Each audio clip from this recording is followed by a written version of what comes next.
Everybody, welcome back to our kitchen. We've been doing lots of videos about pickles and jams and chutneys and relishes and stuff like that because it's that season, it's that time of the year. So I just want to show you some of the things that I've done just to let you know that you can bottle anything. Now, we're not going to do a video tonight, but what we're going to do is we're going to show you the original video, I don't think I even have eyebrows, of us making peaches, the very first Mama's Kitchen video. It's pretty interesting. Anyway, but it shows you how to bottle peaches, and what I want you to know is that gives you the general outline on how you can bottle anything. So instead of bottling peaches, you might bottle apricots because they're cheap, or if you want to bottle Louisa plums because they're free from your neighbour, or if you want to bottle apples, or if you want to bottle pears or anything. Feijoas. Yeah, you can do it. You can do it. That is a basic thing. So all you have to do is replace the peaches in the video with your, can you hear the little helicopter going? It's from the hospital. Anyway, the peaches with any other fruit that you've got. So yeah, so I just wanted to show you that. Now, you know, some of our food doesn't look that flash. These are some of the peaches that we did from the video a year ago. Okay, still great. These are some of the ones that I did a little bit after, and I was too lazy to peel the peaches, so they're not quite as, I know, they've still got skin on them, and a little bit lazy. But they still do the trick, you know. And like I said, the Louisa plums, don't that look that flash? But you know what, when they're covered in custard, it won't matter. It just won't matter. So do what you can, bottle what you can, and start filling those jars up. And don't forget, you don't have to use these jars. If you've got those big butty jam jars with the lids, use those. They're perfectly fine. We've got some peaches here which are from our tree, and these are eating peaches. They won't look as beautiful as this because see how the liquid is clear? They'll look more like that. But again, will it matter? No, because they're free. Okay, so just do what you can, use what you've got at home. With regards to the chutneys and the relishes, think about what flavours you like. A lot of people are saying, can you make a this chutney? Can you make a that chutney? Yes, I can, but so can you. Okay, so have a think about what flavours you like. Do you like kamu or marrow? Then make that into a chutney or a pickle. Do you like lots of onion? Then add more onion. Do you like it with a little bit of heat? Add some chili. Do you like the flavour of celery? Then add celery seeds. Do you like mustard? Then add mustard to it. Just start to think about what flavours you like and make it your chutney or your relish. The recipes that I've given you are the basics, are the real basics, and then you can add from them, okay? So yeah, start giving it a go. Anyway, so that's my little blurb for today. Keep bottling, keep putting these into your food storage cupboard, because that's where it's at really. Just start storing your food, as much food as you can. And then I'm going to let Brooklyn upload that video. Oh. That video of our very first video. And don't be mocking me when I say that it's COVID-19, all right? It was all very new back then. Okay, so that's it from us. Have a great week, and we will see you next week when we'll be doing something which will be a surprise because we don't know what we're going to be doing. Anyway, that's it. Have a great week. Ka kite anō. Kia ora everybody. Welcome to my kitchen. I thought that with everything that's happening with COVID-19, that it would be a good idea just to be able to show some of the family members out there who aren't so familiar with bottling how to preserve some food that they've got, particularly with fruit that's plentiful at the moment. So at the moment the peaches are in season, as are apples, as are pears, as are feijoas. So these are good things, really easy things to bottle. So at the moment, what I've done is I've peeled the fruit. My husband and I peeled a little bit of the fruit. These are only small peaches, but that we've got off the tree, but they are free peaches, and I'm just chopping them into pieces. So I'll show you what we do at the next step. Right, so all the peaches are peeled and they've just in there soaking for the bit while I'm getting my bottles ready. Now I've got lots of preserving jars, and with the preserving jars you need the seal lids, which you can get from Pack and Save. Okay, and you also need to make sure that you've got the right rings. Okay, now because I've only got a small amount of peaches, and a lot of people don't have these preserving jars either, it's not the end of the world. What you can use is other jars, as long as you've got the lid that seals with it, that goes with the jar rather, that goes with the jar, then you'll be fine. So at the moment I've got the jars ready, or I've got some jars ready. Hang on, sweetheart.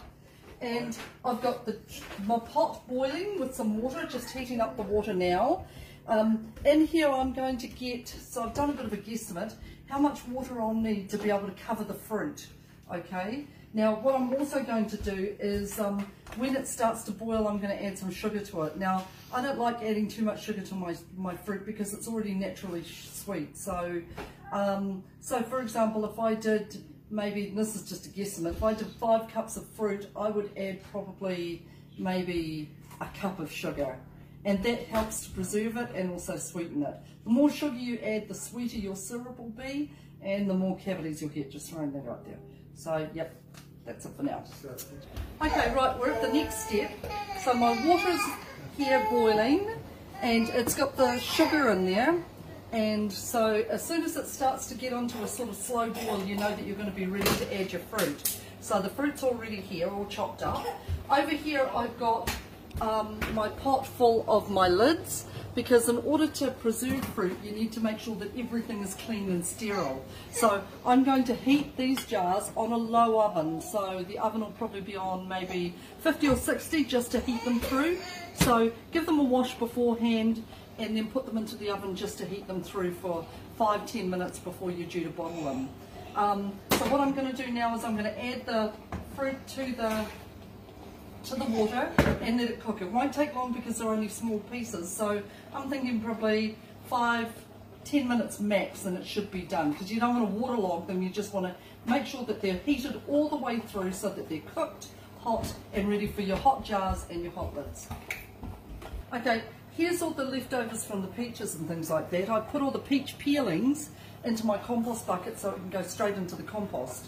Now there's some things that can go into the compost, like our seeds, and if you watch them carefully, they'll start to sprout in the next probably maybe 6 months, 6-7 months, and you can transplant them so that you'll have your very own peach trees. Yay! So within a few years you'll be eating your own peaches. Now there's a few in here that have been like eaten by the worms and things like that. I wouldn't put those into the compost, because all the seeds and the worms and all the eggs and things like that will start to hatch, and then we're going to have an infestation of rotten peaches, and we don't want that. So figure out which ones are good for the rubbish and which ones are good for the compost. Yep. Right, these peaches are nearly ready to go, so they've just started to boil and we don't want them to be overcooked.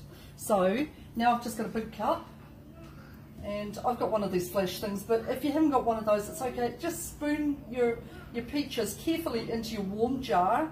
Oops. Chuck that in here. You know, a lot of people also, if they don't want jars, if they don't want to put them into jars, that's fine. Just pull your peaches straight down, stick them into plastic bags or an ice cream container and freeze them. So fill it right to the top, make sure your fruit's right to the top. We'll do this one over here too, this jar.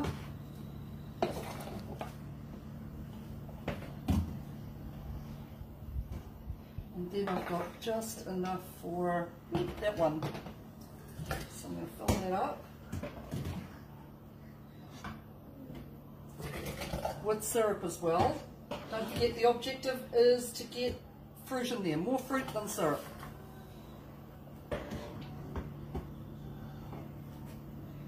And you need to do this as quickly as you can. Right, so I'm going to shove the rest of the fruit in there, and the rest can go on tomorrow's wheat bix. So with these jars here, the syrup needs to go right to the top, or as close to the top as possible. As close to the top as possible, so that's probably a bit too full, but I can put it in here. Just turn that off for a minute. Right, now, sorry, get a clean cloth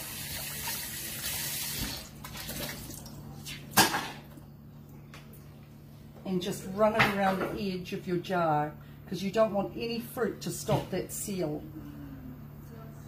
So the objective is to get a good seal.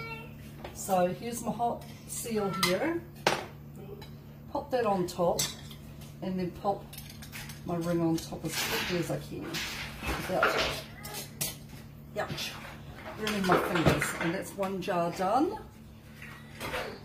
And same thing, run it around the edge, make sure there's no fruit there. Now this can be done, the same method of doing peaches can be done for feijoas, for tomatoes, for apples, for pears, for anything really. So it's a really good way to preserve your own fruit. So that has cost me virtually nothing. Oh, that's a bit empty, isn't it? I'll put a few more in there. Virtually nothing to do these jars of peaches. So it's only cost me really a little bit of water, and these can be used over and over. If you're really careful, when it cools down, the lid will suck in. You can take this off and give the jar a wash, and then put them away and store them. And if you're really careful with your perfect seals, don't tell anybody else. If you're really careful when you take them off and you don't damage the rubber underneath, you can use them again. Just try and look up there. So I'm going to just fill this up a bit more, and that's pretty much it. So have a great day.